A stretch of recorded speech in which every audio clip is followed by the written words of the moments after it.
MCN వార్తలకి స్వాగతం. ముందుగా ముఖ్యాంశాలు.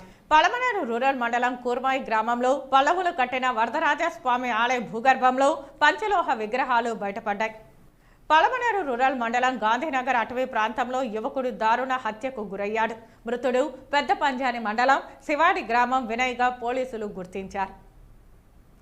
గంగవరం మండలంలోని ప్రభుత్వ భూములు కాపాడాలని కోరుతూ గంగవరం మండలం టీడీపీ నాయకులు పలమనేరు ఆర్డీఓకు విన్నవించారు.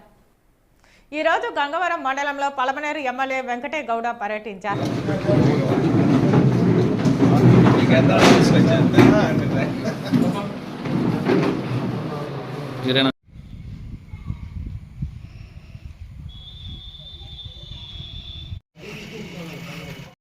శ్రీదేవి భూదేవి సమేత వెంకటేశ్వర స్వామి విగ్రహాలుగా ఆలయ పూజారి గుర్తించారు. ఆలయ పునర్నిర్మాణ పనులలో భాగంగా త్రవ్వకాలు జరిపారు. గర్భాలయంలోని మూల విరాట్ కింది భూభాగంలో 2 అడుగుల ఎత్తుగల విగ్రహాలు బయటపడ్డాయి. ఆ విగ్రహాలకు గ్రామస్తులు పూజలు చేస్తున్నారు. విగ్రహాలు ఏ కాలం నాటివో కనుగొనేందుకు ఆర్కియాలజీ అధికారుల సహకారం తీసుకుంటామని ఆలయ యాజమాన్యం తెలిపారు.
బంగారు కూడా అక్కడ డాన్స్ పడతా ఉంది నంబర్ ఫోన్ నాలుగు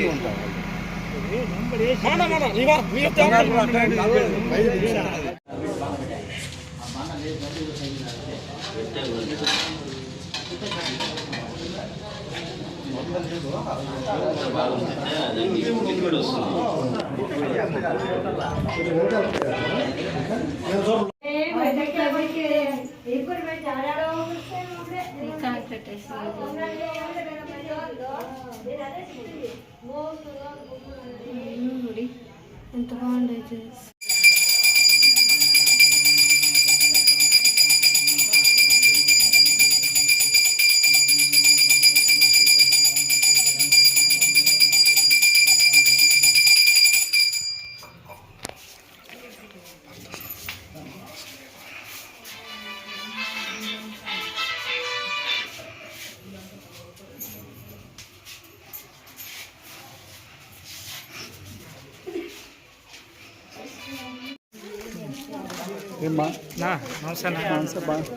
భరత్ సార్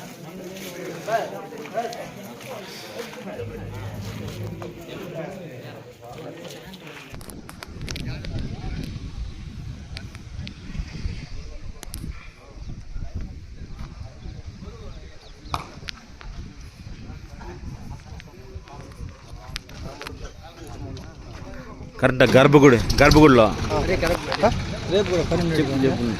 చక్ర తాల్వారు వాళ్ళు పూజ చేస్తాం కదా, ప్రాచీన అవన్నీ గంటలు అవన్నీ అక్కడ దొరికినాయి. కరెక్ట్ గర్భగుడిలో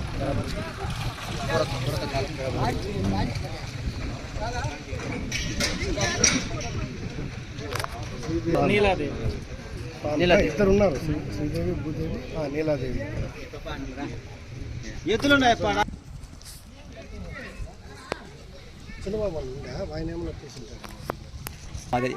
మళ్ళా పెట్టింది, నాకు తెలిసి పెట్టింది లేదు, పెట్టింది అమ్మవారి గుడి ఆడ ఇక్కడ అమ్మవారి గుడి ఉనింది. అది కొట్టేసి మళ్ళీ సీట్లు వేపించింది అన్న. అక్కడ బండ్ల ఏనా అదే చెప్తా.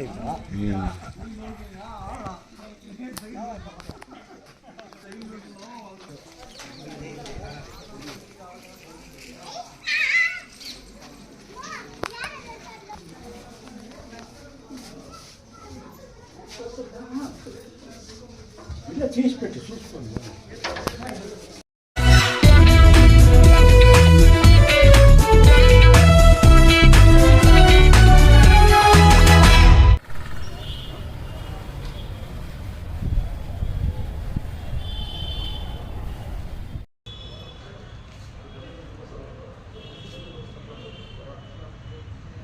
పోలీసులు కేసు నమోదు చేసి దర్యాప్తు ప్రారంభించారు. పలమనేరు రూరల్ మండలం ఎగువ కుర్మాయ్ గ్రామవాసి గౌతమ్ రాజ్ హత్య చేసినట్లు గుర్తించారు. శివరాత్రి రోజు తన ప్రియురాలతో కలిసి అటవీ ప్రాంతానికి గౌతమ్ రాజ్ చేరుకున్నారు. అటవీ ప్రాంతంలో వీరిద్దరిని గమనించి దోపిడీకి మృతుడు ప్రయత్నం చేశాడు. గౌతమ్ రాజుపై దాడికి ప్రయత్నించాడు. ప్రతి దాడిలో వినయ్ని రాడ్డుతో మరియు బండతో మోదీ చంపినట్లు గౌతమ్ రాజ్ తెలిపారు. గౌతమ్ పోలీసుల అదుపులో ఉన్నాడు. విచారణ పూర్తి చేసి మరిన్ని వివరాలు తెలియజేస్తామని పోలీసులు తెలిపారు.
సర్వీస్ రోడ్డుకి ఇటు పక్కనంతా కూడా డాబా వెనకాలంతా ప్లాట్ చేస్తారు. అది కూడా నా బిడ్డలు ఊరు చేస్తాస్తున్నా.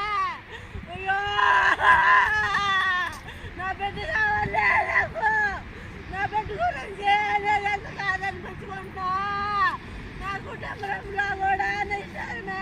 నా భర్త నువ్వు చంపే నా భర్త పని ఇట్లా పన్ను.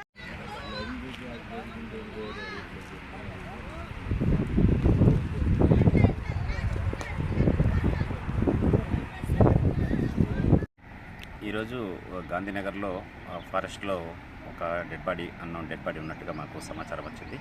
దీనిపైన మేము స్పాట్కి వచ్చి డెడ్ బాడీని తర్వాత చుట్టుపక్కల ఉన్నటువంటి ఎవిడెన్స్ ఒకటి సేకరించి విచారిస్తే ఈ డెడ్ బాడీ యొక్క వ్యక్తి పేరు వినయ్ అని తెలిసింది. ఇతనిది శివాడి గ్రామం, పంచాని మండలం. ఇతని ఏజ్ 30 సంవత్సరాలు ఉంటుంది. ఈ ప్రాథమికంగా ఏం జరిగిందని మేము విచారిస్తే శివరాత్రి రోజు 8వ తేదీ రాత్రి సుమారు 11:30 గంటల టైంలో ఈ వినయ్ ఇక్కడ ఫారెస్ట్లో పండుకొని ఉన్నట్టు, అదే సమయంలో గౌతమ్ అనే అబ్బాయి ఒక అమ్మాయిని పిలుచుకొని ఇక్కడ వచ్చినట్టు వాళ్ళిద్దరూ ఇక్కడ కూర్చొని కొద్దిసేపు మాట్లాడుకుంటుంటే ఈ వినయ్ వాళ్ళ దగ్గరికి వెళ్ళి వాళ్ళని డబ్బులు డిమాండ్ చేసినట్టు, వాళ్ళు డబ్బులు లేవని చెప్తే మీ దగ్గర ఉన్నటువంటి గోల్డ్ చైన్ ఉంగరాలు కూడా ఇమ్మని అడిగినట్టు, దాని తర్వాత వీళ్ళు మీకు ఎందుకు ఇవ్వాలని చెప్పి అక్కడ ఒకరికొకరు ఇద్దరు ఘర్షణ పడుతున్నారు. ఘర్షణ టైంలో ఈ వినయ్ కూడా ఆ గౌతమ్కి కొద్దిగా చేతిలో ఉన్నటువంటి బాటలతో ఇంజరీ చేయడం జరిగింది. దాని తర్వాత వీళ్ళు ఇంకా ఆయన అటాక్ చేస్తాడనే ఉద్దేశంతో వాళ్ళని గట్టిగా పట్టుకొని ఆ దగ్గరలో ఉన్నటువంటి రాళ్లతో అతని తలపైన వేయడం జరిగింది. ఆ రక్తగాయాలైపోయి వినయ్ అక్కడక్కడికే చనిపోయాడు. వీళ్ళిద్దరు కూడా అక్కడి నుంచి వెళ్ళిపోయినారు. ఇది ప్రస్తుతానికి మనకు తెలిసినటువంటి విషయాలు. ఇంకా పూర్తి విషయాలు మనకు దర్యాప్తులో తెలియాలి. వాళ్ళ మదర్ వాళ్ళందరినీ కూడా బంధువులందరినీ పిలిపించాం, డిసిజీ వాళ్ళతో కంప్లైంట్ తీసుకొని మిగతా విషయాలు దర్యాప్తులో తెలుస్తాయి. చంద్రశేఖర్, పలమనేరు.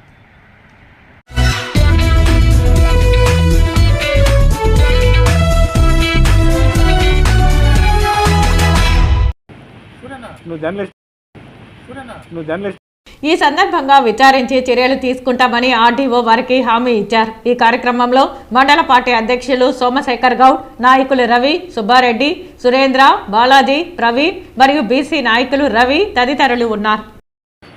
ఈరోజు పలంనేర్ ఆర్డీఓ గారిని కొన్ని ప్రభుత్వ భూములు ఆక్రమణకు గురవుతున్నాయనే కారణం మీద మేము గంగవరం మండల తెలుగుదేశం పార్టీ నాయకులు కలవడం జరిగింది.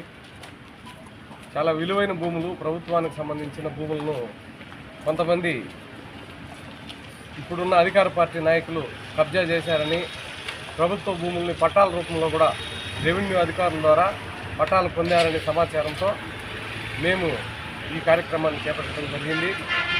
ఆర్డీఓ గారు కూడా మేము ఇచ్చిన వినతి పత్రాన్ని తీసుకోవడం, సానుకూలంగా కూడా సార్ స్పందించారు. తప్పకుండా కూడా అలాంటివి ఏమైనా ప్రభుత్వ భూములు ఎవరైనా ఆక్రమించి ఉంటే వాటి మీద తప్పకుండా కూడా మేము ఎంక్వైరీ చేసి ప్రభుత్వ భూమిని ప్రభుత్వ కార్యక్రమాలకి, ప్రభుత్వ ఆఫీసులకు, ఇతరత్ర అవసరాలకు ఉపయోగపడే విధంగా కూడా మేము దాని మీద చర్యలు తీసుకుంటామని చెప్పి కూడా సారు చెప్పడం జరిగింది. మేము గంగవరం మండల తెలుగుదేశం పార్టీ తరఫున కూడా ఇలాంటి విషయాలను, ఇలాంటి కార్యక్రమాలను పూర్తి స్థాయిలో ఖండిస్తున్నాము. ప్రభుత్వ భూమి అంటే మన భూమి, ప్రజలందరికీ సంబంధించిన భూమి. ప్రభుత్వ భూమిని ఏ ఒక వ్యక్తో నాకు అధికారం ఉందనే ఉద్దేశంతో అధికారులను అడ్డపెట్టుకునో లేకపోతే అధికార బలాన్ని ఉపయోగించో ప్రభుత్వ భూములను ఆక్రమించుకోవడం చట్టరీత్యా నేరం. ఇలాంటి వారిని కఠినంగా కూడా వారి మీద చర్యలు తీసుకోవాలని చెప్పి కూడా మేము తెలియజేస్తున్నాం. ప్రభుత్వ భూములను కాపాడి రాబో తరాలకు కూడా ప్రభుత్వ భూమిని ఒక ఆస్తిగా కూడా రాబో తరాలకు ప్రజా ఉపయోగ కార్యక్రమాలకు వాడుకోవడానికి కూడా ప్రభుత్వ భూమిని ఉంచాలని చెప్పి కూడా ఇప్పుడున్న అధికార పార్టీ నాయకులకైతేనేమి, ఇక్కడున్న అధికారులకైతేనేమి మేము విన్నవించుకోవడం జరుగుతూ ఉంది. మీ సొంత భూములు అయితే మీరు ఏమైనా చేసుకోండి, కానీ ప్రభుత్వ భూములకి జోలికి వస్తే రేపు రాబో రోజుల్లో చాలా ఇబ్బందులు ఎదుర్కోక తప్పదని చెప్పి కూడా ఇటు అధికారులకి, ఇటు అధికార పార్టీ నాయకులు ఎవరైతే ప్రభుత్వ భూములను కాజేసి పట్టాల రూపంలో అయితేనేమి లేదా దాంట్లో ఎలాంటి నిర్మాణాలు చేపట్టినప్పటికి కూడా ఎవరిని విడిచిపెట్టే ప్రసక్తి ఉండదు. కాబట్టి దయచేసి ప్రభుత్వ భూముల జోలికి రావద్దని చెప్పి కూడా ఈ సందర్భంగా మేము తెలియజేసుకుంటున్నాం.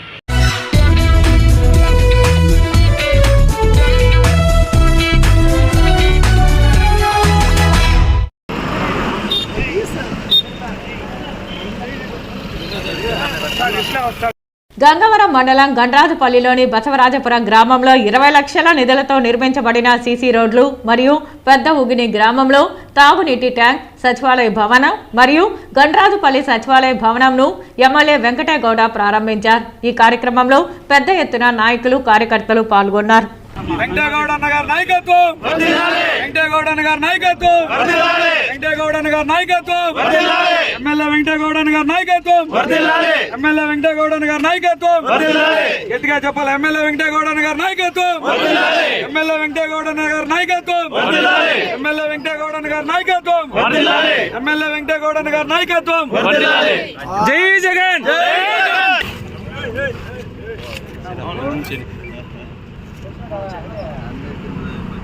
ఓకేనా సీను? ఓకే సార్, అందరూ వచ్చినారు కదా ఇప్పుడు.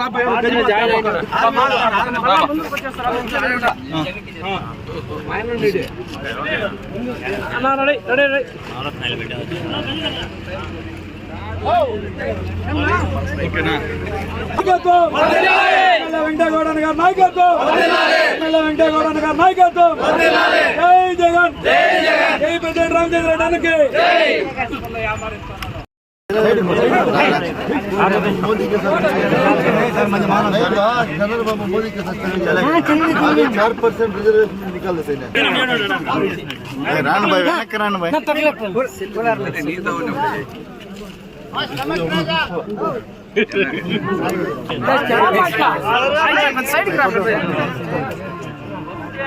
గోవిందన్ సరే పోయింది గోవిందన్ అన్న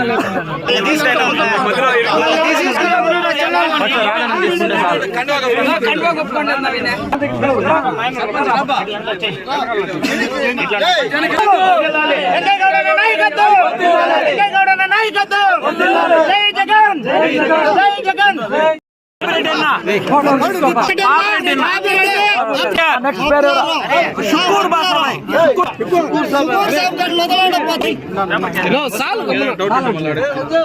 పేపర్ పేరు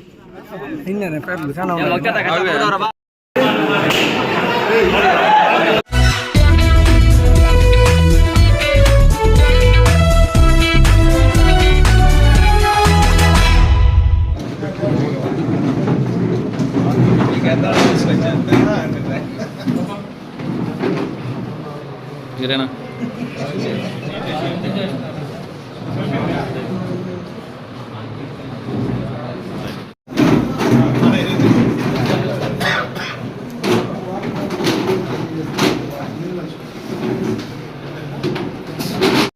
భారతీయ జనతా పార్టీ ఉమ్మడి అభ్యర్థిగా మన పార్టీ అధ్యక్షులు వారు చంద్రబాబు నాయుడు గారు ప్రసాదరావు గారిని నిర్ణయించడం జరిగింది. ఆయన చిత్తూరు పార్లమెంట్ అభ్యర్థిగా మన పార్లమెంట్ కాబట్టి ఆయన అన్ని నియోజకవర్గాలు తిరుగుతూ మన నియోజకవర్గానికి కూడా రావడం, ఇక్కడ మనమందరం కూడా ఎందుకంటే మళ్ళా తక్కువ మందే ఉన్నారు ఈరోజు, ఎందుకంటే హెడ్ క్వార్టరు సాయంత్రం అందరూ మిగతా మండలాలకు వెళ్ళిపోతారు. మళ్ళా ఒకసారి మొత్తం నియోజకవర్గంలో మనం పెద్ద సమావేశం ఏర్పాటు చేసి పరిచయ కార్యక్రమాలు కానీ చేసుకుందాం. మొట్టమొదటగా ఇక్కడ ఆయన వచ్చిన సందర్భంలో మనమందరం కూడా ఆయనకు మద్దతు ఇచ్చి రేపు తెలుగుదేశం పార్టీ సైకిల్ గుర్తు అంటే ఉమ్మడి అభ్యర్థి 3 పార్టీల అభ్యర్థిగా సైకిల్ గుర్తు పైన ఓట్లేసి మంచి మెజారిటీతో, ఎందుకంటే ఈ పార్లమెంటు ఎప్పుడు కూడా తెలుగుదేశం పార్టీకి కంచుకోట లాంటి పార్లమెంట్. ఎప్పుడు కూడా పోయిన దఫా తప్పితే ప్రతిసారి కూడా తెలుగుదేశం పార్టీ అభ్యర్థులే ఇక్కడ విజయం సాధించారు. ఈసారి కూడా ఖచ్చితంగా తెలుగుదేశం పార్టీ విజయం 100% కూడా ఇక్కడ జరిగి తీరుతుంది. దానికి ఆయన బయట నుంచి కూడా పంపించారు. అంటే ఈ పార్లమెంట్లో మనమందరం కూడా కమిట్మెంట్ ఉండేటువంటి కార్యకర్తలు, పార్టీ తీసుకున్నటువంటి నిర్ణయం ఏదైనా, ఎందుకంటే ఒక చదువుకున్న వ్యక్తి ఐఆర్ఎస్ ఇన్కమ్ ట్యాక్స్ కమిషనర్గా వాలంటరీ రిటైర్మెంట్ తీసుకొని వచ్చినటువంటి వ్యక్తి, ప్రజలతో కానీ ఎందుకంటే చదువుకున్నటువంటి వ్యక్తి కాబట్టి మనకు పార్లమెంట్లో ఈ పార్లమెంట్ పరిధిలో ఏం కావాలన్నా చేసుకోగలిగేటువంటి శక్తి ఉండేటువంటి ఆయన కాబట్టి ఆయన్ని మద్దతు ఇచ్చి మనమందరం కూడా గెలిపించాలని చెప్పి మరొకసారి మిమ్మల్ని అందరినీ కూడా కోరుకుంటూ మళ్ళీ ఒకసారి ఈ నియోజకవర్గంలో పెద్ద సమావేశం, కార్యకర్తల సమావేశం మళ్ళీ కూడా మనం ఏర్పాటు చేసుకొని ఆ రోజు ఆయన పిలిచి అక్కడ ఆయన అందరికీ కూడా పరిచయం చేసేటువంటి కార్యక్రమం. అదేవిధంగా మండలాల వారీగా ఎక్కడ సమావేశం పెట్టినా ఆయన ఎప్పుడు వచ్చినా కూడా ఆయన అందరికీ కూడా ప్రజలకు పరిచయం చేసేటువంటి కార్యక్రమాన్ని పార్టీ యంత్రాంగం మొత్తం కూడా బాధ్యత తీసుకొని చేయాలని చెప్పి మిమ్మల్ని అందరినీ కూడా కోరుకుంటూ సెలవు తీసుకుంటున్నాం. ఇప్పుడు ప్రసాదరావు గారిని మాట్లాడమని నేను కోరుకుంటున్నాను. మీరు ఇక్కడ మా కుటుంబంలో ఒకరు, మీరు ఏమాత్రం భయపడాల్సిన అవసరం లేదు. ఇక్కడ మాకు అభ్యర్థి ఎవరైనా చంద్రబాబు నాయుడు గారు చెప్పిందే వేదం. ఆయన ఏం చెప్తే అది చేయడానికి మేము సిద్ధంగా ఉన్నాం. ఆయన నిర్ణయించి పంపించిన తర్వాత మిమ్మల్ని గెలిపించి మళ్ళా మేము ఆయన దగ్గరికి తీసుకెళ్లే బాధ్యత ఖచ్చితంగా ఈ పార్లమెంట్ పరిధిలో ఉండేటువంటి మేమందరం కూడా బాధ్యత తీసుకుంటాం. మీరు ఏమాత్రం కొత్త అనుకోవద్దండి. ఈ ప్రాంతం ప్రత్యేకంగా చిత్తూరు జిల్లాలో ఈ పడమటి ప్రాంతాలు మొత్తం కూడా శాంతియుతంగా ఉండేటువంటి ప్రాంతం. బెంగళూరు కల్చర్ ఎక్కువ ఉంటుంది. ఇక్కడంతా సాఫ్ట్ పీపుల్, ఏదైనా ఉంటే స్ట్రైట్గా మాట్లాడతారు, చెప్తారు.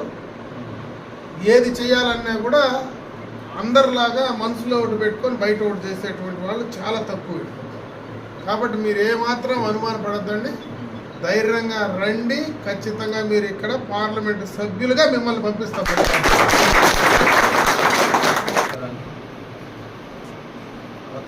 కొత్త ప్రదేశం, కొత్త మనుషులు, కొత్త కల్చరు అన్నీ కొత్తగానే ఉన్నాయి.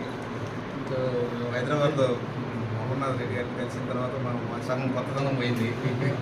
ఒకరోజు కలిసాము, గంట ఆల్మోస్ట్ సగం పోయింది. ఈరోజు ఆ సగం కూడా పోతుంది. మేము 1 వీక్లో మొత్తం మీతో మేము కూడా ఇక్కడ లోకల్ అయిపోయినట్టు అనిపిస్తూ ఉంటుంది. ఈయన రాధయ్య మా అబ్బాయి, ఈయన ఎండి రాధయ్య కన్స్ట్రక్షన్స్ ఉన్నారు. కానీ కొన్ని రోజులు విరామం తీసుకుని నా కోసం వస్తాడు, పనిచేస్తూ ఉంటాడు. ఇక్కడ ఇదంతా మా టీం అంతా వస్తూ ఉంటుంది. అందరూ మనం కలిసి పనిచేద్దాం. మా నియోజకవర్గంలో నేను బాపట్లకి ప్రయత్నం చేశాను, కానీ ఇక్కడికి వచ్చాము. బాబు గారు ఇక్కడ మీరు సూటబుల్ అండి అని చెప్పి తీసుకున్నాను. బాపట్లలో కూడా అందరికి అదే చెప్తున్నాము, మీరు క్యాండిడేట్లు చూసేది కొంత అయితే బాబు గారిని చూడండి, టీడీపీ పార్టీని చూడండి, సైకిల్ గుర్తు చూడండి. సో ఈ టైంలో మనం బాబు గారిని సీఎం చేయాల్సిన అవసరం ఎంత ఉందంటే, ఆయన చేయకపోతే మనకు చాలా కష్టం. అట్లాంటి పరిస్థితులు ఉన్నాయి మన రాష్ట్రానికి అట్లాంటి పరిస్థితి వచ్చింది.